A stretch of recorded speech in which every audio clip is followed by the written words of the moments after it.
Hello, History Detectives. I'm Henry. And I'm Kath, and we're very glad that you've joined us here today. Have you ever wondered what animals or objects or even buildings might say if they could speak? I bet the sheep would say, "Bah, this grass is sweet, bah." But what about that tower up there? That's been there since 1746. I bet that could tell us a few stories. This is the Culloden Tower, which was built in 1746 on the site of a much older tower. The York family who built it used it as a place to get away from the busyness of their main house. It became ruined in the 20th century and used as a stables, but it was rescued by the Landmark Trust in 1981. So the tower was built in 1746. Shall we do a number line in order to see how many years ago that was? I think that's a great idea, Henry. Do you want to do the adding up again? Sure thing. I've been getting good at it. Right. How? First, to get from 1746 to 1750, we have to add 4 years. Then, jumping from 1750 to 1800, we have to add 50 years. Then, we can jump all the way from the 1800 to 1900, that's 100 years. Next, add another 100 years to get from 1900 to 2000. Finally, to get from 2000 to 2021, we just simply add 21 years. Brilliant, Henry. Now, if you want to add all of those up, 4 plus 50 plus 100 plus 100 plus 21. Yeah, keep going. That should give us a total of 275 years. Well done, Henry. That's terrific maths. 275 years ago, the Culloden Tower was built. Before we go in, let's take a look at the outside. Now, there was a tower built here in the 1300s. Now, that older Peel Tower was square. Can you see the base of the Culloden Tower? Now, that's square as well, and it's got different stones. The top is octagonal, 8-sided, and uses paler stones. So it might be that when they came to build the tower in 1740s, they used the stones from the older tower, or maybe even the foundations of it. Now, it was built to protect the community from the Scots raiders who would sneak down and attack farms and steal cattle, cows, sheep and horses. And so our community in Richmond would use this to protect their animals. Rhoda is a storyteller from Richmond. She knows lots of tales about the town, including some spooky ones about the Culloden Tower. What stories this building could tell. Let me tell you one. This building belongs to the Landmark Trust now, and people come here for holidays to enjoy the town. Now, we had a family staying here. It was mum, daughter and her husband. Now, there are 2 sets of bedrooms, thank goodness, here, and mother was in the bottom bedroom to be near the bathroom. Great. They were enjoying a lovely time here, enjoying a glass of wine in the evening. But one morning, mother said, "Last night I could smell hay in my bedroom when I got up for the loo." They said, "Oh, mother, don't worry, they've been cutting the grass outside." But mother persisted the next morning. She said, "I can smell that hay. It's really strong in my bedroom." They thought they'd given her one glass too many, maybe. But a couple of nights after that, mother came up with a new story. She said, "Last night when I was up for the toilet, guess what? In the corner of my bedroom were 2 massive nostrils." "Oh, don't give her any more wine," said the son-in-law. It passed and they enjoyed Richmond very much and bought a book about it to take home. Mother was reading the book on the way home in the car, looking at the photographs and things. "Well, look at this," she said. And there in print was the fact that many years ago, The Culloden Tower, the base rooms, which was where Mother was staying, had been used as a stable to stable the local horses. Hence, the lovely smell of hay and the massive nostrils. And here we are in the very room. I wonder which corner Mother saw the nostrils. Ah, hello strangers, and welcome to my tower. I am John York, Member of Parliament from the town of Richmond. Of course, I owned half the houses in town, and as we all know, only people with houses could vote. So I could elect anyone I wanted, namely me. I'm from the Whig Party, of course. We weren't called that because of where we wore wigs, although I am wearing a wig now, clearly. No toys in Richmond. Over my dead body. Well, not to offend you, old chap, but you are dead. Hi, I'm John York, nephew of this John York. It was my great-grandfather that built York House down by the river. It's a big fancy house with lots of servants, lots of guests, plenty of room to stay, at a week's at time as well. Bah, too many people. That is why I built this tower in 1746, so my wife and I could get away from the main house, have time to ourselves. My tower was a fine addition to the gardens, of course, and we would walk here from the main house and host exquisite banquets. I do love a good dinner. You see, we Georgians did love to walk, not else much to do, so we would promenade along the river and the forest paths, and see our delightful gardens. Look, you can see the last remaining part of them, just behind that wall over there. The current owners, of course, sometimes open them for charity and such, and you can go and look in. I usually go and inspect them. I don't have to pay, though, because I'm a ghost, obviously. So I just float on through the wall. You know, I improved this place, these grounds, by adding grottos and caves down by the riverbeds, and a menagerie, although I think today you guys call that a private zoo. It was for my dear wife, Elizabeth. She was from Jamaica, so I got her a few monkeys and parrots to amuse her. That was after you were dead, old boy, 1769. Although, after I died in 1813, York House was sold off and knocked down, and the menagerie became a house to which this tower was attached to. Joke's on them. It was built to contain animals. Anyway, we're ghosts, and the tower is looking magnificent. So we can enjoy it forever. I think that calls for celebration. Absolutely, Uncle. After you? No, after you. Oh, after you. Okay.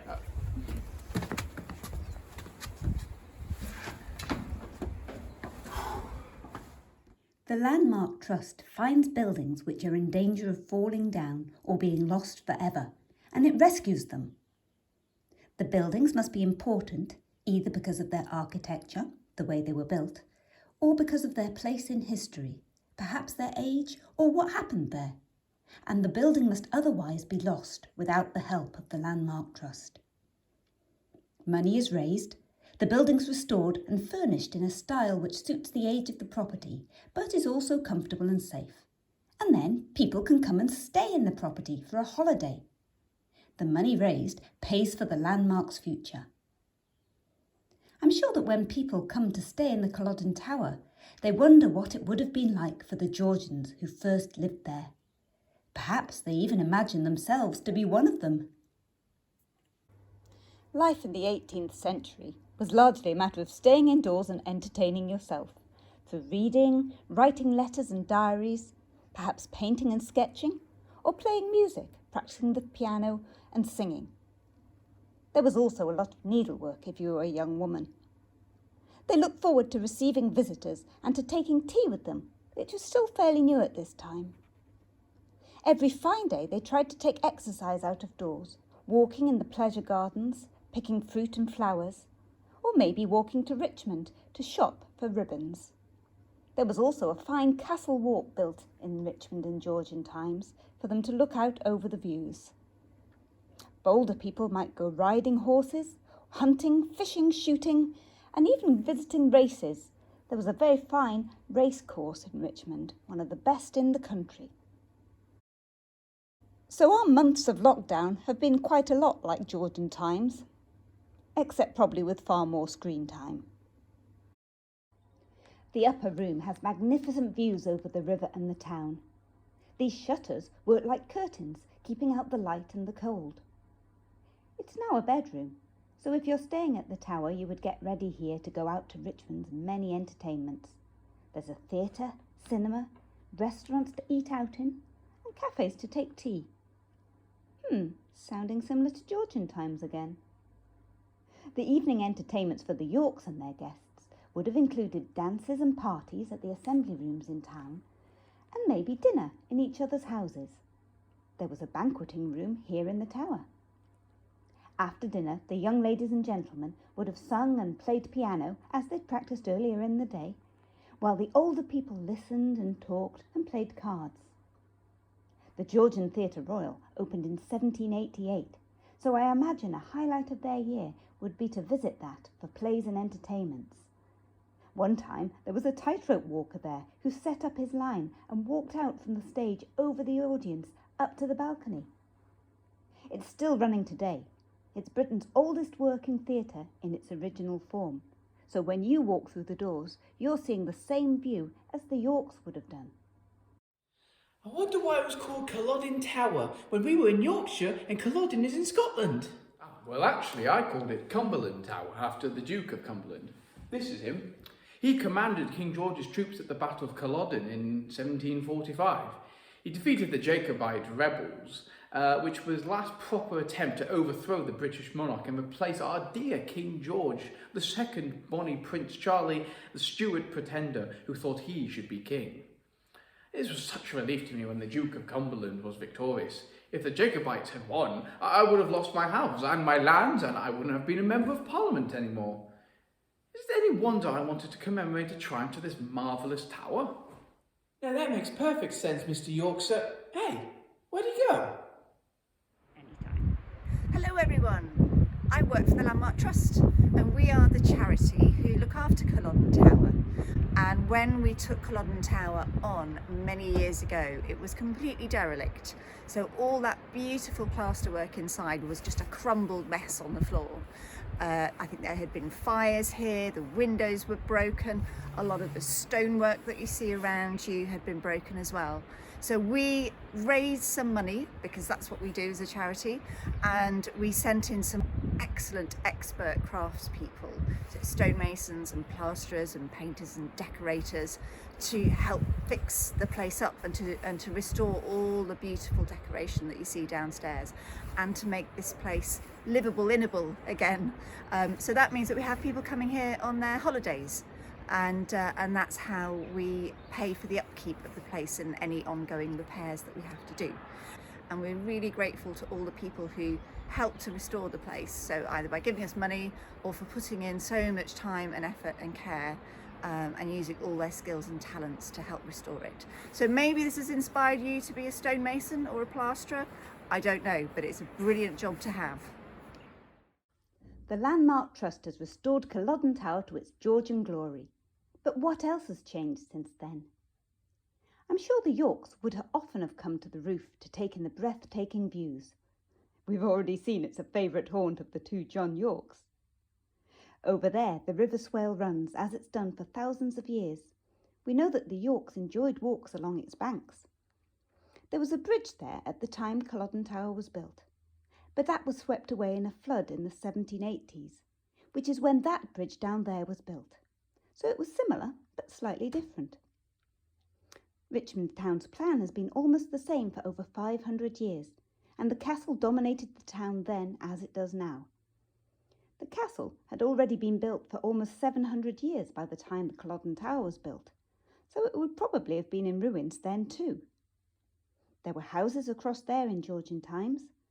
Why don't you make a list of all the things these modern houses had that houses 275 years ago wouldn't have had? Remember, no electricity then.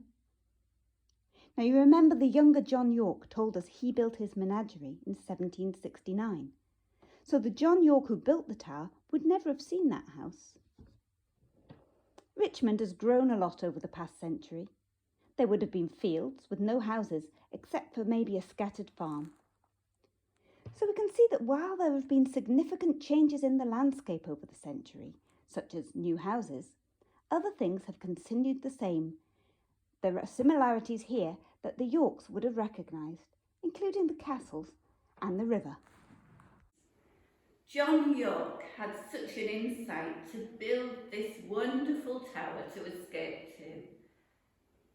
I wonder if his ghost is still here. I'm sure it was a favourite place of the family. I'm sure they will be here somewhere.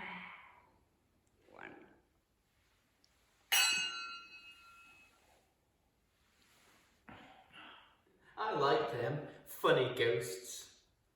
We've had a wonderful day, haven't we, Henry?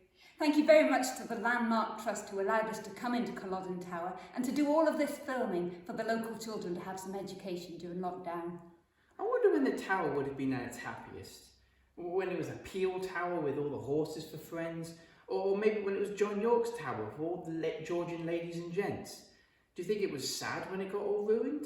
And what about now when that's been rescued and recovered by the Landmark Trust? Now everyone around can enjoy it. I'm not sure. What do you think, history detectives? Henry, would you like me to show you what I've been working on this week? Oh yes. I like doing junk modelling. So this has just been taking some boxes that you might find in your own recycling boxes, and I've made them into a tower. And as you can see, this time I've made it into the Culloden Tower. And these really are just coffee boxes and cardboard boxes and toilet rolls that I've covered with some brown paper. You could have a go at that at home. It doesn't have to be the Culloden Tower. You could make any castle you like. They're very easy to do with boxes. Have a go. We'd love to see them on our Facebook page as well, if you want to show us what you've been making. I can't wait to see them. Well, history detectives, that's all we've got time for today. We'll see you again soon. High five, history detectives.